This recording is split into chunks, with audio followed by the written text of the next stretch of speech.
The cowboy always holds on to his hat, if not his horse, when he rides into town, especially near sunup and sundown, especially when he swings his big shoulders through the bat-wing doors of the Old West saloon, where villainy or sweet company could be waiting around the fast-flowing whiskey.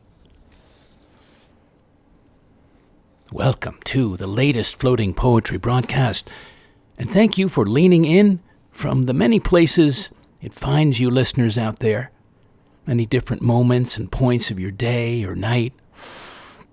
I know where some of you lean in, and I picture all the rest of you lending an ear and a mind's ear. It's good to have you here for show 168, coming to you live from the coast of Rhode Island. This is your poet and poetorialist, Colin Goedecke, a voice for living our days more fully, more alively, more poetically. Last week's show was about what are you making? Musing on many ways we're each makers of all kinds, and on what kind of making we're doing, especially what kind of meaningful life you're making for yourself, what sense you're making of the one you have, what kind of space you're creating to rest and reflect in, what kind of life choices, vows, commitments, relationships, the contributions you're making or can to your communities, to society, to humanity.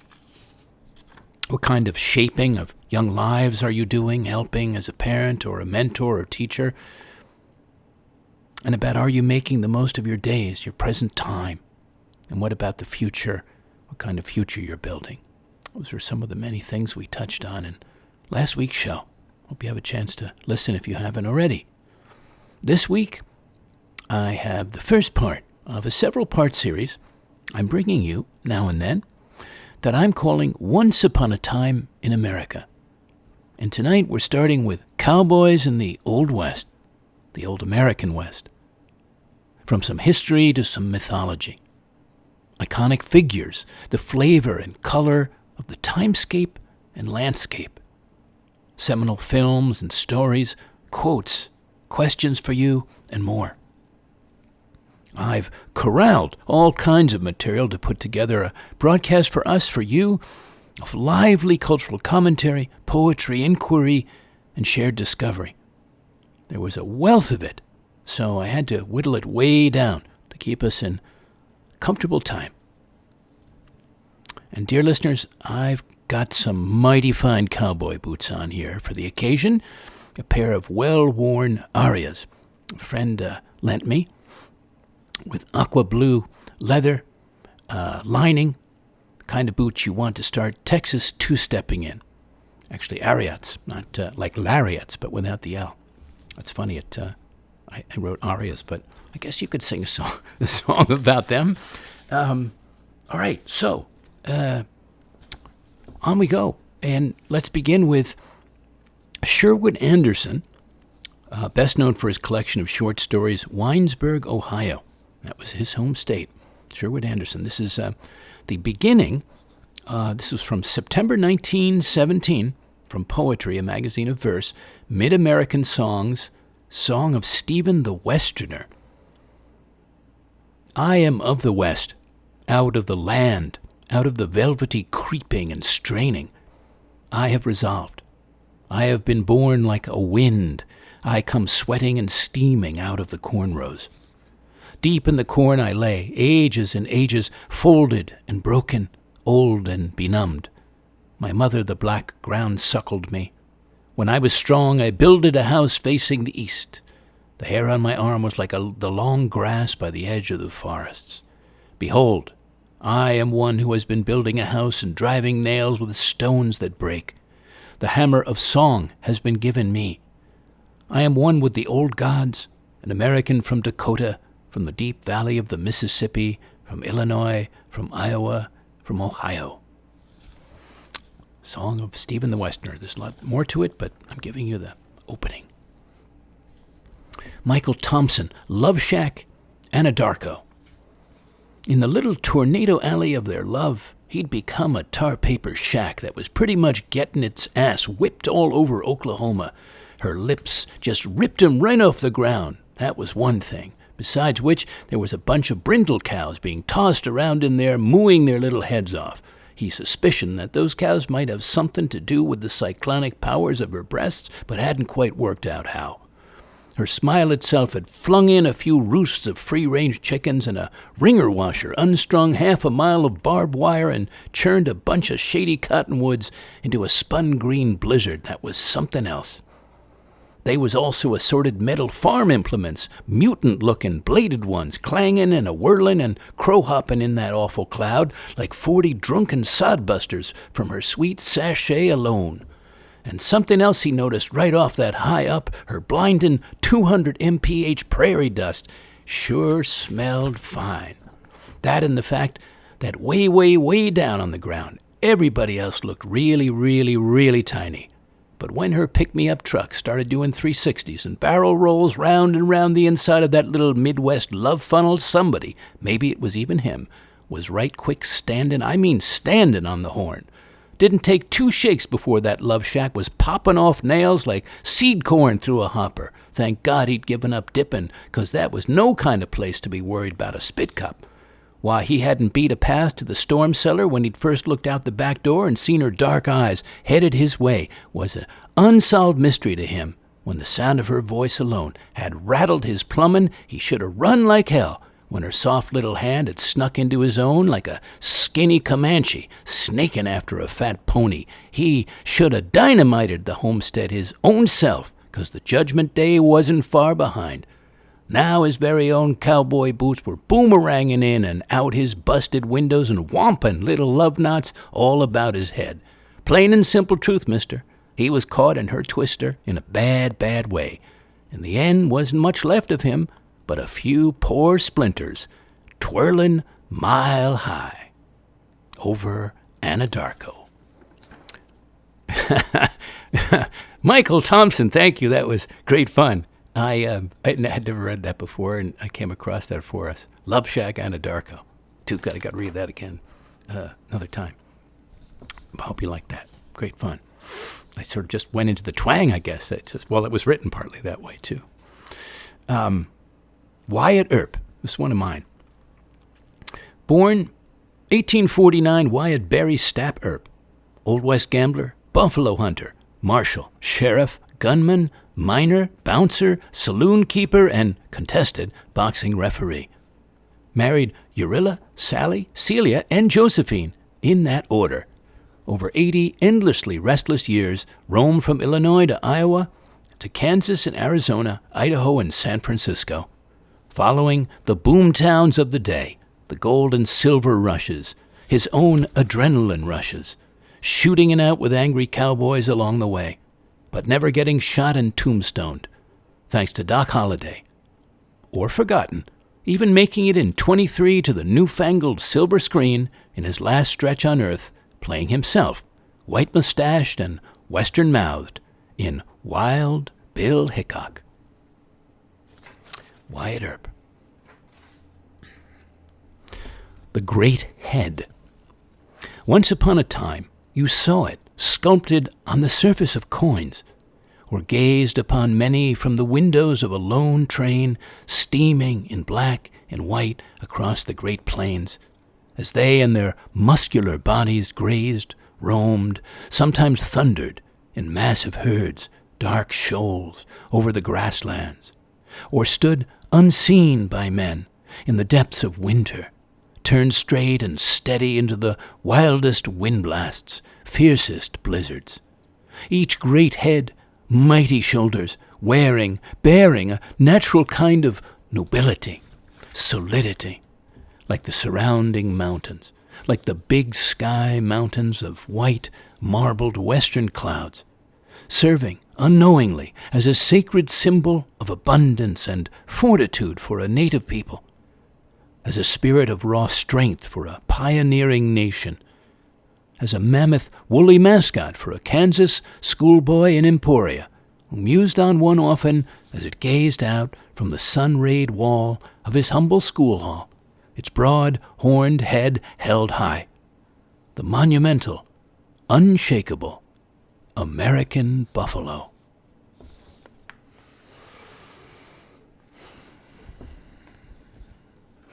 from Crested Butte, Colorado, autumn 1992. Mountain Song. A young coyote cries from the woods, while pale-faced cows gloat in the valley below. Above, the circling hawk is silent. Water burbles over smooth rocks, mixing with snake-rustled dry grass. High West Harmony. Well, how about this for a bit of synchronicity and a serendipitous exchange between me and a regular listener here, Jim Babchak, who I believe is listening right now, when I told him prior what this week's broadcast would be about. He wrote in caps, "Love that topic, Colin. We'll be sure to tune in." So I text him back, "All right, maybe get those cowboy boots on, partner." He texts me back with images of all kinds of beautiful, colorful, handmade cowboy boots. And he says, "In the 1980s, Colin, I moved to El Paso, Texas, and studied cowboy boot making. Opened a shop on the Lower East Side of Manhattan. Did that for a few years.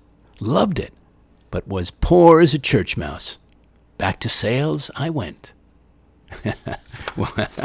Love that. Well, hats off to Jim and his adventures in cowboy boot land and boot making, and, isn't that wonderful? So I hope he's okay with me sharing that tonight with you all. Okay, I rustled up, among other things, some cowboy quotes, some wisdom from the Wild West for us.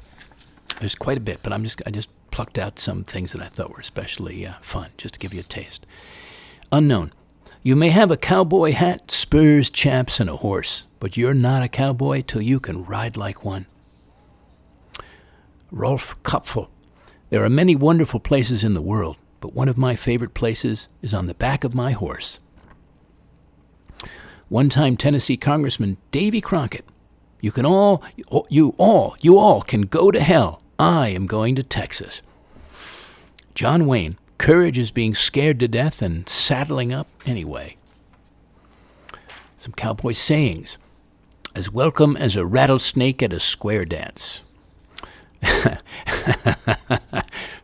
He's all hat and no cattle. That means all talk, no action. He's all hat and no cattle. Western quotes. Just 'cause trouble comes visiting doesn't mean you have to offer it a place to sit down. I like that one. A good fence should be pig tight, horse high, and bull strong. It's an old farmer's advice. Will Anderson. Big mouth don't make a big man.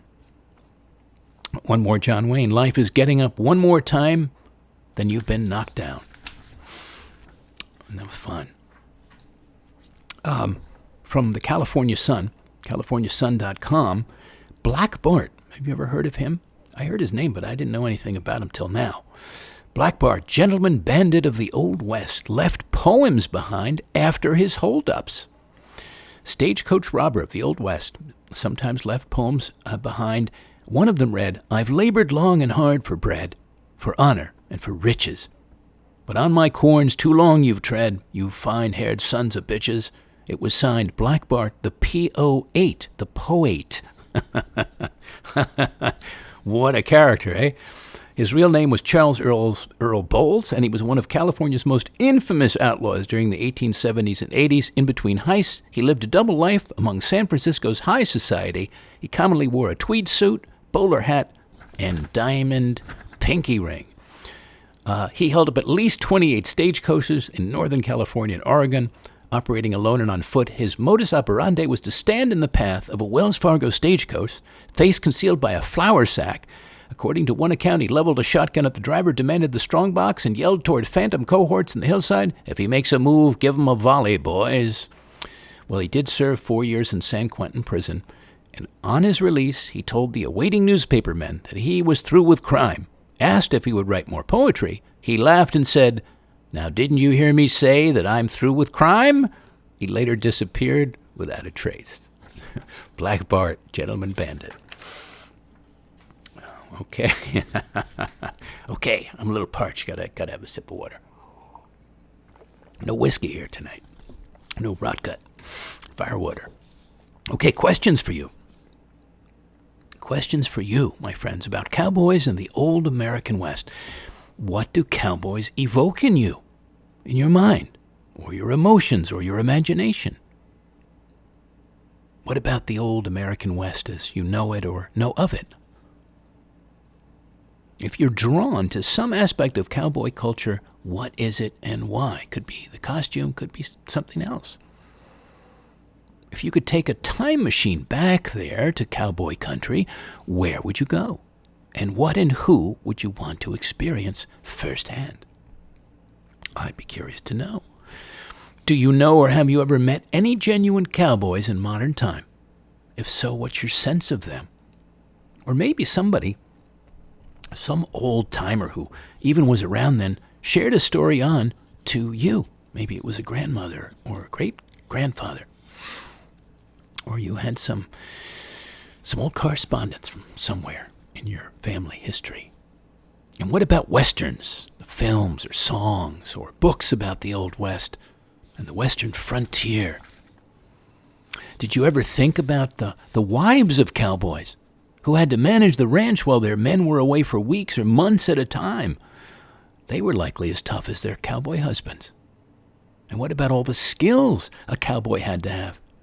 Just driving cattle, they had to be able to saddle up and ride a horse well, read the weather, mend clothes that got torn up in the wild, know first aid and veterinary medicine, how to handle firearms, build fires, cook, all kinds of survival skills. And imagine the stories they tell around their campfires, under the big western night sky and stars, and things they dreamt of as they slept. I don't know if there are any write-ups about that, but I'd like to find some. Well, apropos of the western and frontiers of other kinds, are you crossing any of any kind in your life right now? Literally or figuratively? And if so, what's the reason for your journey? For your going in a maybe courageous, new, pioneering direction? Yes.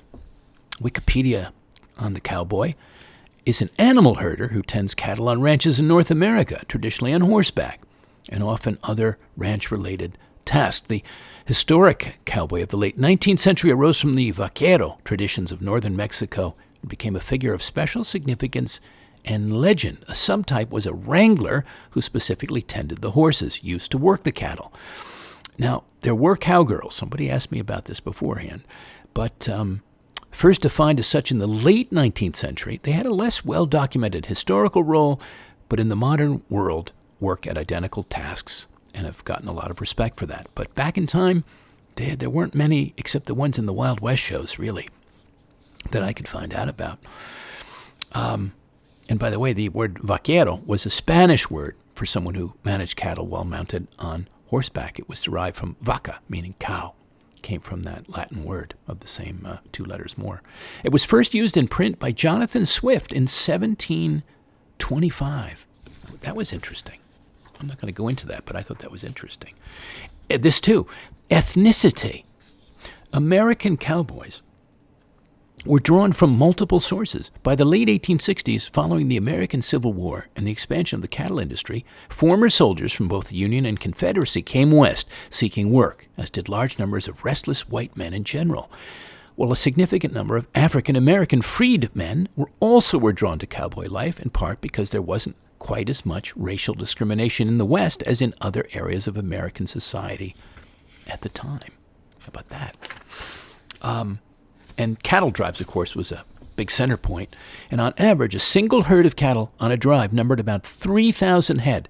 To herd the cattle, a crew of at least 10 cowboys was needed, with 3 horses per cowboy. They worked in shifts to watch the cattle 24 hours a day, herding them in the proper direction in the daytime and watching them at night to prevent them from escaping, or certainly also being attacked. Interesting that their social world, some men were attracted to the frontier by other men, and at times, in a region where men outnumbered women, even social events normally attended by both sexes were at times all male, and men could be found partnering up with one another for dances.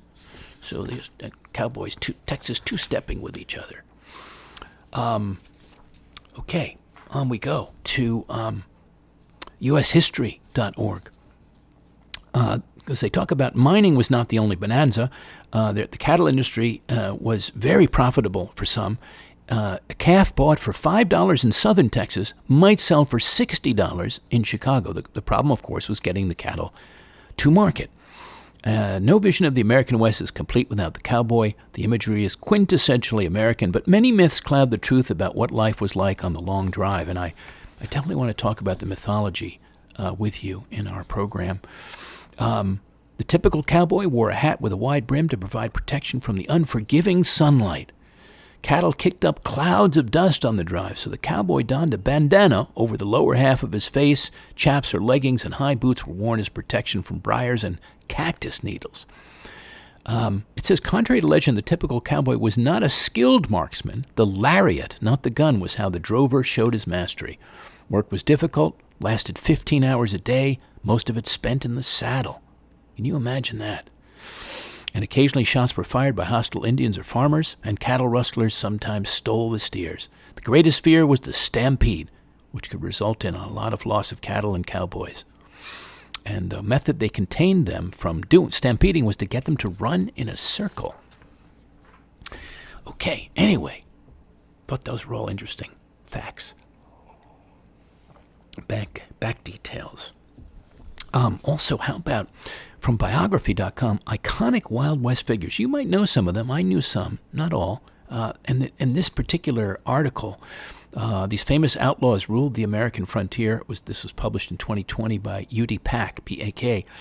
It includes some absolutely wonderful portraits of each of these characters from the time. So it says, explore some of the legends of the Old West whose untamed spirits helped define the new frontier and the rugged individualism of America. I'm just going to give you a few. There were quite a few. Buffalo Bill, who was Buffalo Bill Cody. He was known for his Wild West tour especially. He took part in California's gold rush as a teen. He became a Pony Express writer. He served as an Army Scout in the Indian Wars, fought for the Union in the Civil War. And, he had quite a life in a short span. And his Wild West show came out in 1883. That was a big hit in the country. Davy Crockett, of course known by his coonskin cap, was a hunter, frontiersman, soldier, and politician. Very mythologized folk hero, one of the forefathers of the Wild West. King of the Wild Frontier, they called him. Well, he got his start in Tennessee. He was a congressman and gave it all up, disillusioned, to move to Texas, which was then under Mexico's jurisdiction. And he fought for Texas independence, and he was killed in the Battle of the Alamo. Wild Bill Hickok, we mentioned him a few moments ago, who told outlandish tales about his adventures out west. He was a wagon master, Union spy, lawman, gunslinger, and gambler, and one of the most famous folk heroes thanks to his quick draw duel with Davis Tutt in 1865. Annie Oakley, called Little Miss Sure Shot, an Ohio native. She lived an extraordinary life thanks to her champion sharpshooting skills. After she met Buffalo Bill, she became one of the big attractions in his Wild West show. Even up to her death, she was setting records in shooting contests, that lady. Wyatt Earp was my poem about him, and on and on. But how about that? And then, we mentioned ethnicity, and there were black cowboys who shaped the American West. I had no idea. From country.com, wideopencountry.com, about some of those famous black cowboys. We think of course, John Wayne, right, as the iconic, archetypal. But a quarter of all cowboys were black. You can check that out in the history books. Tis true. I'm just going to mention two. Bass Reeves was not only a lawman, but was the first black deputy U.S. Marshal west of the Mississippi. Throughout Arkansas and the Oklahoma Territory, he apprehended over 3,000 criminals, was born into slavery in Arkansas, gained his freedom during the Civil War, first recruited as a deputy due to his familiarity with the Indian Territory and ability to speak multiple Indian languages. He was one of the most valued deputies in the Indian Territory during his 32-year career in the 19th century. Bass Reeves, how about that? And Nat Love, former slave who became one of the most prominent black men in the West. He grew up in Tennessee, Learned how to read, discovered he really had a gift with horses, traveled to Dodge City, Kansas when he was a teenager and found cowboy work on cattle drives, became a crack shot on the trail, and earned his original nickname, Red River Dick. He found himself in Deadwood, where he won a rodeo competition, which earned him a new nickname, Deadwood Dick. Well, that was him. And there are others, but see that article if you like. Quite good. Quite interesting. All right. Okay. A poem. One of mine. The Hop-Along Kid. This was for a friend from Wichita, Kansas that I had, and a childhood story he once told me that inspired this poem. The Hop-Along Kid. One midwesterly winter, back in time, but fresh in mind, when you were on the loose and weren't selling boxes of spud nuts from a wire basket for Mrs. Townsend, you found yourself in town, looking wide-eyed through the window of Levitt's jewelry store, where past the reflections of passing car lights, a Santa Claus was making merry. But standing, alone at dusk, gloveless and shivering, in an oversized overcoat, while the Wichita wind whistled up your sleeves, your eyes weren't fixed on old Kris Kringle. Instead, you beheld the most beautiful young lady you had ever seen, brunetely radiant, who saw you too, who soon floated out from the warmth and sparkle, scooped you up, next door to Butle's, to buy you a hat and gloves, and let you pick whatever your 7-year-old heart desired. You passed up the pairs of Beau Brummely pigskins and fancy rabbit furs for the straight shooters, the hop-along Cassidy ones, with the cuffs and cowboy fringe, feeling less chillier and much happier as you hopped along back home. Hop-Along Kid. The famous, this is from the Writer's Almanac, the famous Western artist Frederick Remington, born in Canton, New York, 1861, studied art at Yale, and in 1881 made his first trip out west. His first commercial publication was of a Wyoming cowboy in the February 1882 Harper's Weekly. Later in his career, he began to work in bronze and produced the famous sculptures The Bronco Buster and Coming Through the Rye. From the Publishers Weekly, a century back from here in time, on cowboy songs and ballads. Mr. John A. Lomax's Cowboy Songs, first printed in 1910 and soon to be republished by the Sturgis and Walton Company, has done much to correct that impression, in one field at least. In this book, he has collected over 150 of these cowboy songs and frontier ballads. They've come to be sung, he tells us, in the loneliness of night herding, of driving the cattle north over the long trails, in cow camps in winter, or around the campfire on the marches. The song-making did not cease as the men went up the trail. Indeed, the songs were here utilized for very practical ends. Not only were sharp rhythmic yells, sometimes beaten into verse, employed to stir up lagging cattle, but also during the long watches the night guards, as they rode round and round the herd, improvised cattle lullabies which quieted the animals and soothed them to sleep. Some of the best of the so-called doggy songs seem to have been created for the purpose of preventing cattle stampedes, such songs coming straight from the heart of the cowboy, speaking familiarly to his herd in the stillness of the night. And by the way, I think Lomax later put together some, early recordings of some of these songs. You might be able to find those out there. William Lomax, Lomax.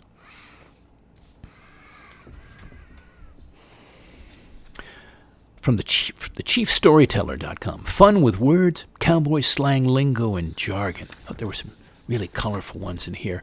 Here's some. Above snakes. If you were above snakes, you were above ground, meaning still alive. Ace high. First class, respected. Air in the lungs, a term for cussing. Bake, to overheat a horse by riding too fast, long, or hard. Best bib and tucker. Best clothes. There's a dance Saturday, so put on your best bib and tucker. Big bug. The boss, an important person, was a big bug. Bone orchard, a cemetery. Burn the breeze. Ride at full speed. Caterwauling, usually terrible singing or complaining. Chokestrap, a necktie. Coffee boiler, shirker, a lazy person, would rather sit around the coffee pot than help. Eaten irons, that meant silverware. Eaten irons. Flannel mouth, overly smooth or fancy talker, especially politicians or salesmen. I swear that man is a flannel-mouthed liar. Well, friends, maybe we've got a lot of flannel-mouthed politicians out there. What do you think? I think we might. Get a wiggle on. Hurry up. Pull in your horns, back off, quit looking for trouble. 10-cent man. A 10-cent man was a small, narrow-minded, trifling man. Too much mustard, a braggart. A varmint or varmint, wild animal or a bad man. He was a varmint. And will die standing up. That meant being brave. Well, there you go. And I had to look up. I was so curious about the history of cowboy boots. I found a good little piece on it from the BuffaloJackson.com trading company. The history begins with the end of the Civil War in 1865. The boots issued to them during the war weren't cut out for riding in stirrups for long hours on the trails through brush brambles and creeks. So one cowboy decided to do something about it, as a cowboy does.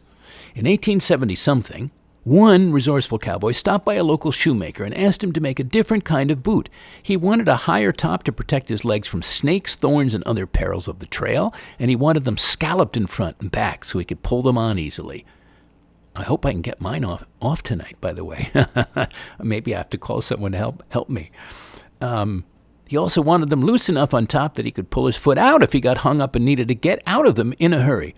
He wanted a pointed toe for sliding into the stirrup more easily and a high, slanted heel that would hold onto the stirrup on those long, rough cattle drives. Designed as a practical tool, the first boots were low on style but high on function, and they functioned so well they spread like wildfire.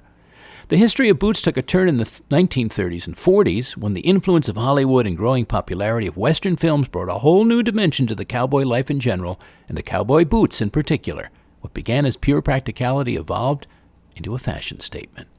You may have a pair yourselves. If so, send me a picture like Jim did. Jim Babchak, I'd like to see what you're wearing. From SeriousEats.com, the whiskey that won the Wild West. Despite all the old-fashioned images that adorn today's American whiskey bottles, log cabins, buffalo, and long-dead distillers who look like Civil War generals, most of today's famous brands wouldn't taste very familiar to cowboys from the Wild West. So, what were they drinking back then? Some popular whiskey nicknames from the era offer a glimpse. Mountain Howitzer, Coffin Varnish, Chain Lightning, Strychnine,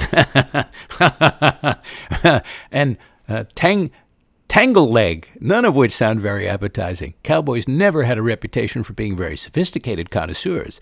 The whiskey they drank was simply fuel for the saloon's many other pastimes, whatever those happened to be. So from that and this from legendsofamerica.com. The first whiskey ever served in a saloon was not the fine whiskey that New Yorkers or those from Chicago would sip. It was raw and made right in the camp or town. The simple ingredients included raw alcohol, sugar burnt, and a little pouch chewing tobacco. Good Lord. Well, later the word firewater would be used to describe whiskey. It took on that name during trading with Indians. To explain what whiskey was to the Indians, the cowboy would pour it over the fire to show its potency.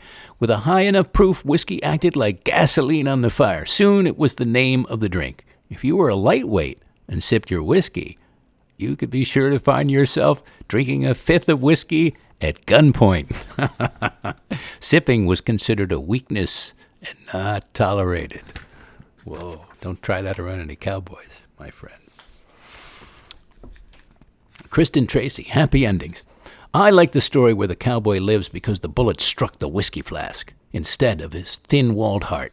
Or the one where the boy is thrown from the wrecked car and lands perfectly on a pillow of grass instead of the awful road. I'm to the point where if someone has to get killed, please deliver a clear lesson along with that death. No random godless acts. No mad dogs, no hatchets being wielded at good girls slumbering in the folds of their warm beds. After reading Cinderella, after observing the fat and happy cartoon mouse weakly escaping the ravenous cat, after watching my fellow earthlings pull together and pound the Martians into the rock-hard desert using sarcasm and sticks, I've come to appreciate the happy ending. No matter how tacky or unearned, it's today, and death tolls continue to climb. You think I want the truth? Thank you, Kristen Tracy. Happy endings. William Wilborn, the disconsolate cowboy. At the Lazy 8 Ranch, the dogies roll on, bawling frictionless over the glassy plains forever. Your average buckaroo grows dull, for why meander fence when fence don't bust? Why curry broncos cool as corollaries? Where is the western life, the knotty pine, pinochle on the bunkroom barrelhead, the leetle gals in corsets out of Sears, hot damn, the hoss that counts the slugs left in your cylinder? He wishes he was home, where when a turtle takes off across a lot he gets there sometime, and an arrow, if they had him, would stick you instead of hanging like a buzzard in the air. He paces in the bunkroom, and he cries, "For Schenectady, where a part is the whole, for Rochester, where the infinite is 60 feet away at F-16. But in the dusk of pure extension, he hears only the kiss and carom of the cattle off the mesas in the mind of God. Tyee." Thank you. William Wilborn, the disconsolate cowboy.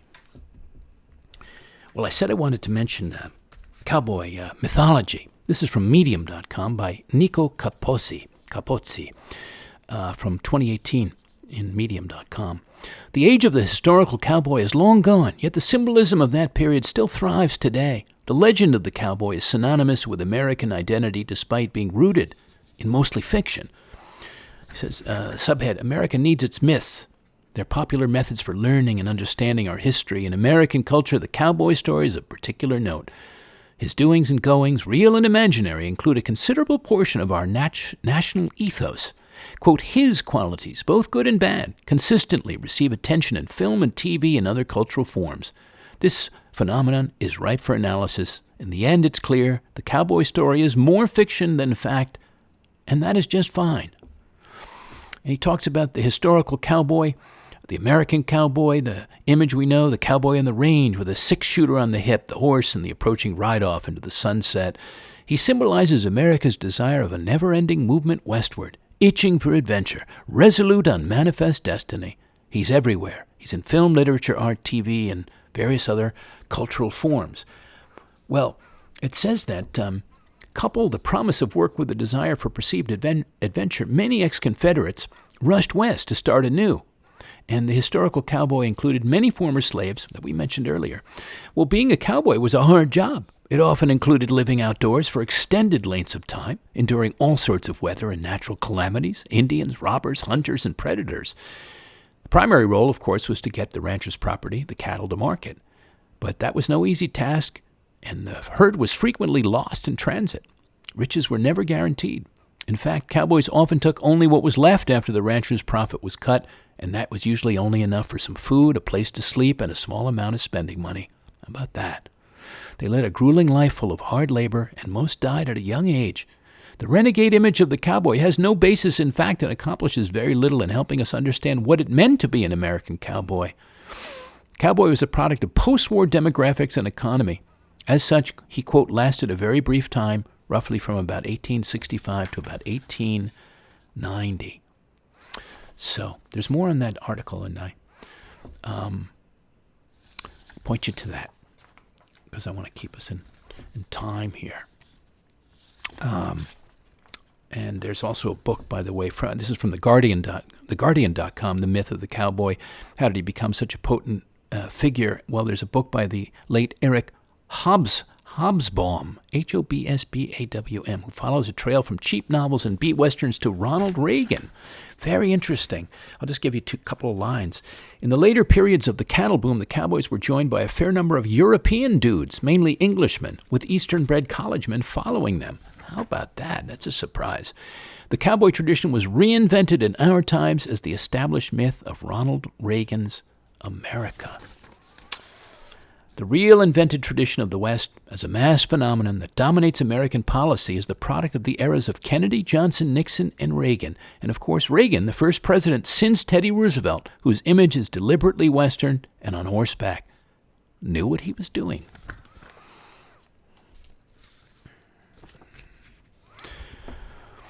Well, thinking of cowboys in the Old West, I thought of steam engines, right? Steaming through the landscape, and the pony expresses and the telegraph. This I composed along the Union Pacific Rail Trail in Utah, 6 years back from now. Iron horses. They steamed black and white through sun and snow. Pulling iron-wheeled cars of coal, ore, tin-type men and women to and from this silver mining town on now vanished rails. Though if I close my eyes for a moment as I coast down the trail, I can almost hear the wild call, smell the fire-stoked scent of the darkly shining iron horses streaming through the clear mountain air. I'd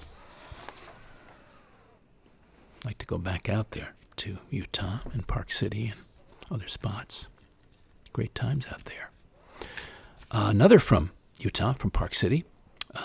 I found the names of these mountain trails that I was looking at the map of, and I walked on some of them. So poetic, especially when they were strung together, or I strung them together. Trailings. Red pine. White rabbit. Flying salmon. Alpine lake. Crazy miner. Goldfinger. Cliffhanger. Tombstone.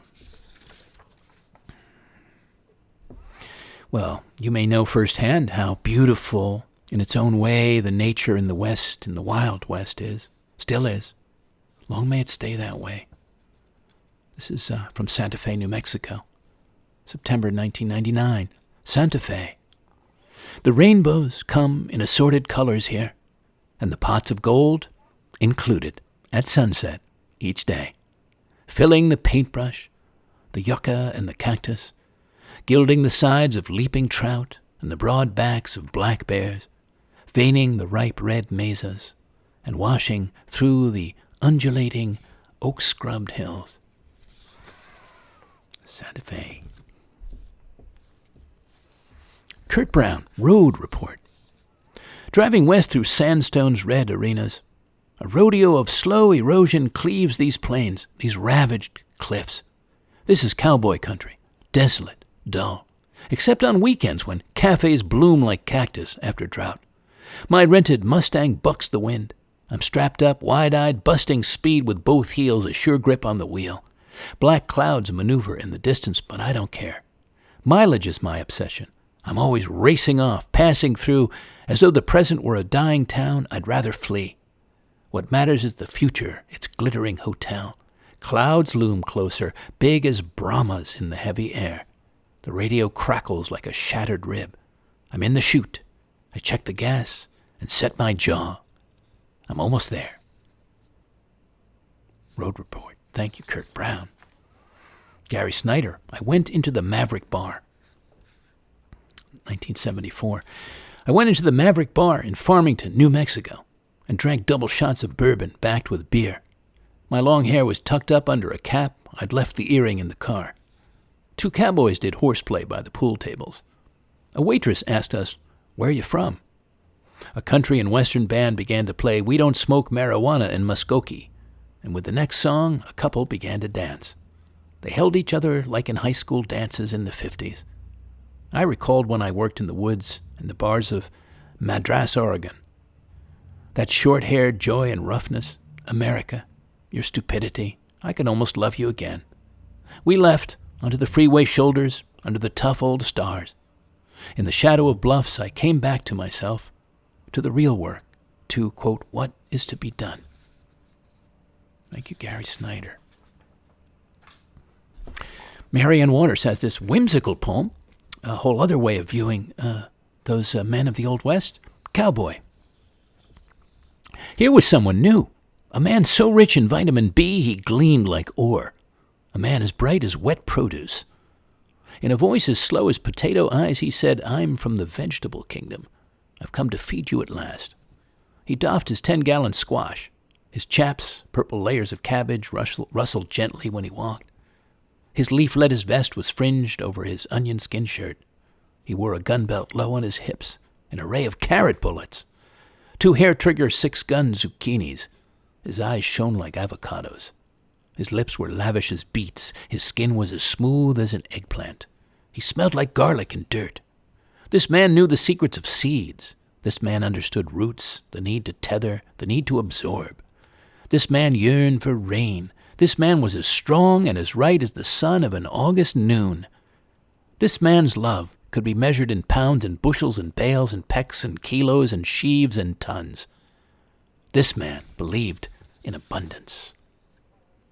Cowboy, Marianne Waters, thank you.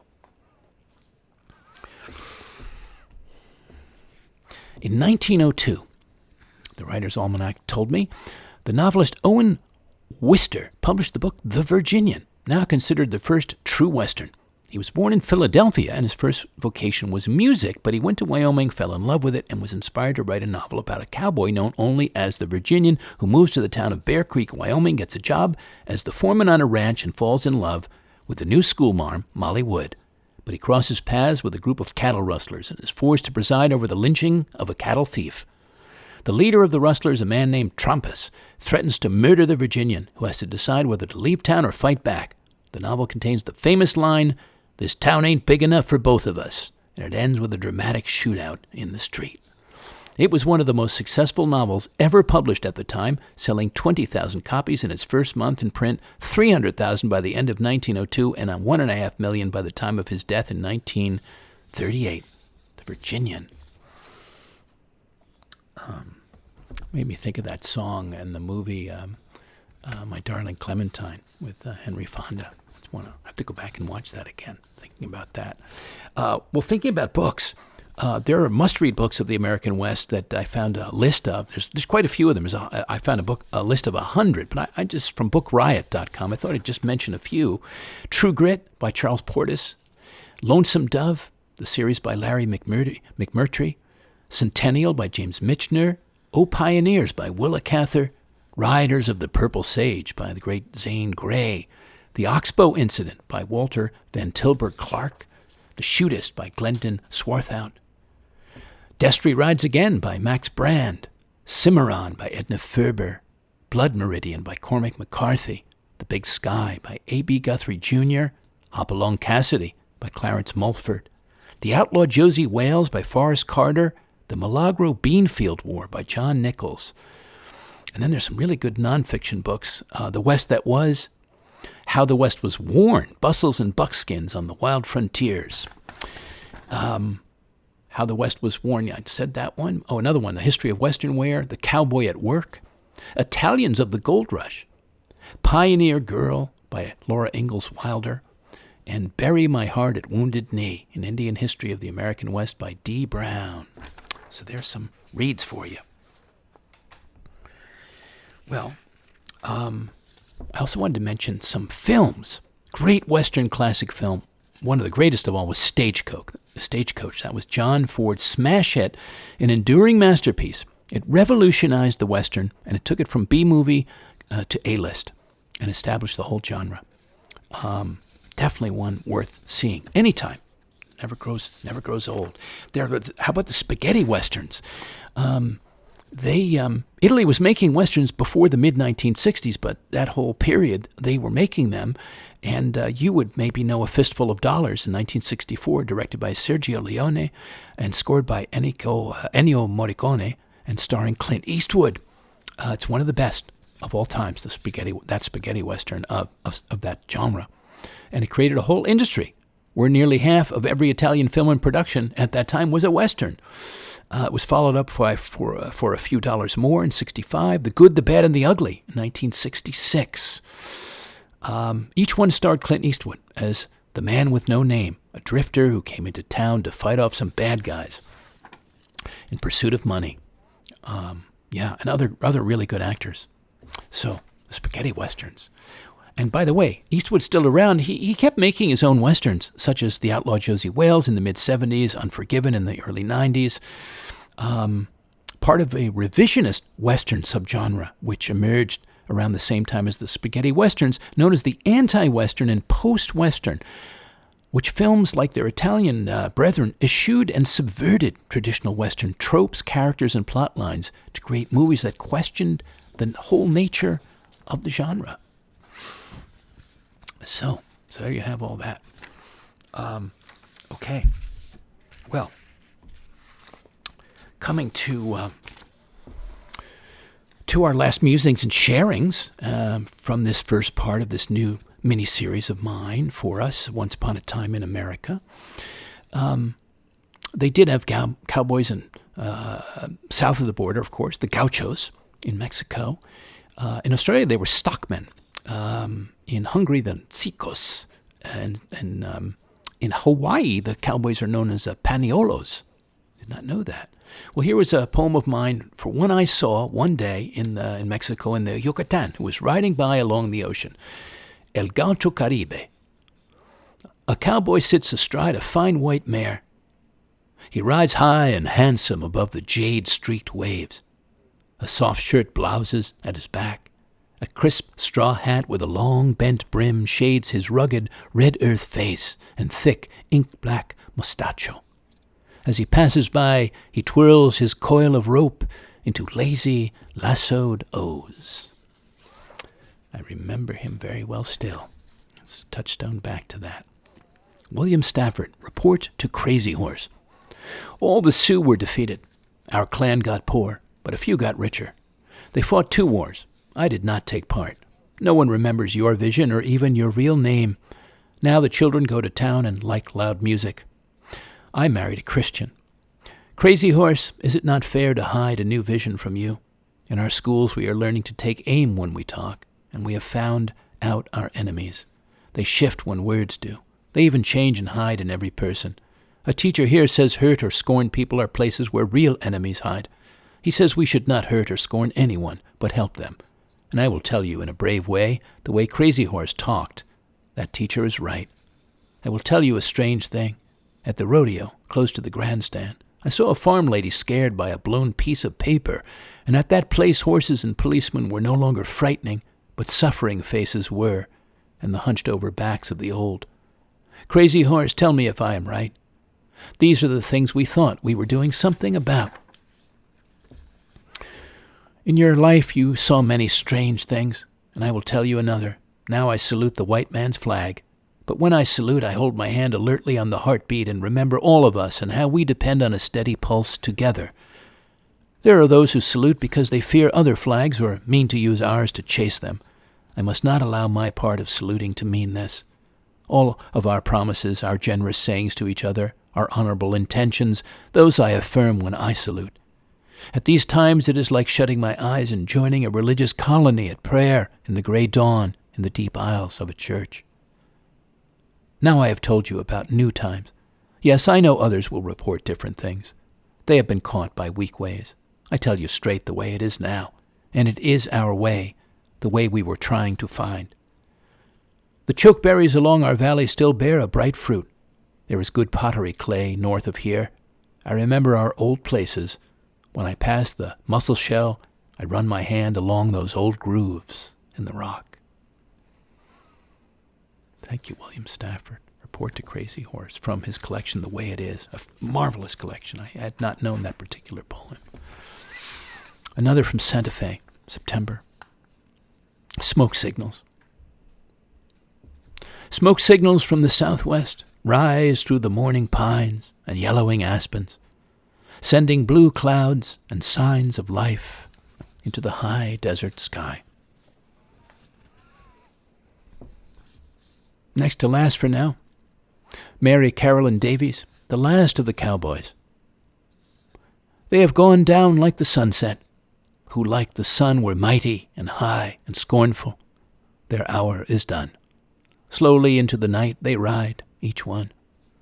They have gone down like the sunset, sharp on the hill.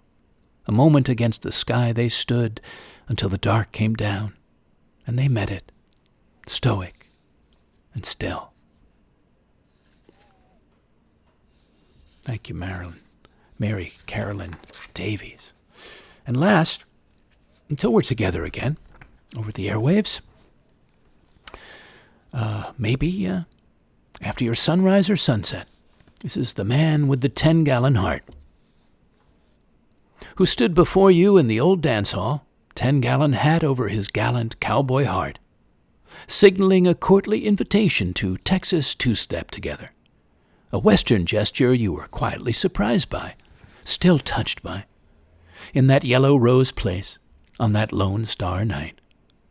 All the way through other slow and fast country dances, till he returned you to the table of your leading man, and placed his hat one last time, without words, over his grateful heart, and ever so gently and so gentlemanly departed. Thank you again, friends, for leaning in, thinking, and feeling in. Thanks for sharing this and other shows out. Freely post a program link or the whole playlist out to your friends or social media. I appreciate current listeners referring others to join these floating poetry broadcasts. Always welcome to have them in the audience. And as always, I invite you to send me comments, questions, or suggestions.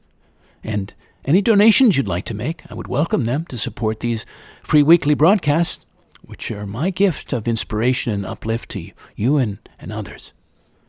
And if there's a theme you'd like me to have a future show on, do send an email to me, colin@thepoetorialist.com, and maybe tell me about your experience of this show on cowboys in the old American West. And if you are sending a contribution, thank you. You can use Venmo to fivefold, FIVEFOLD, at pipeline.com, or by PayPal to the same email, or just send a check along. P.O. Box 1032, Westerly, Rhode Island, 02891. Or donate through my site, thepoetorialist.com, and the Donate tab. Yes, I can be sponsored at times or privately hosted as a working poet in residence in the U.S. or elsewhere to create a new flight of poetic art and dedicate it to a patron or sponsor. If that's you, email me to explore. Meanwhile, you can hear all the broadcasts online on YouTube on the Floating Poetry playlist. And if you're intrigued, you can follow the Poetosphere, thepoetosphere.com, a fresh source of inspiration I'm guiding, coming late this summer. Meanwhile, I hope you'll lean in soon again.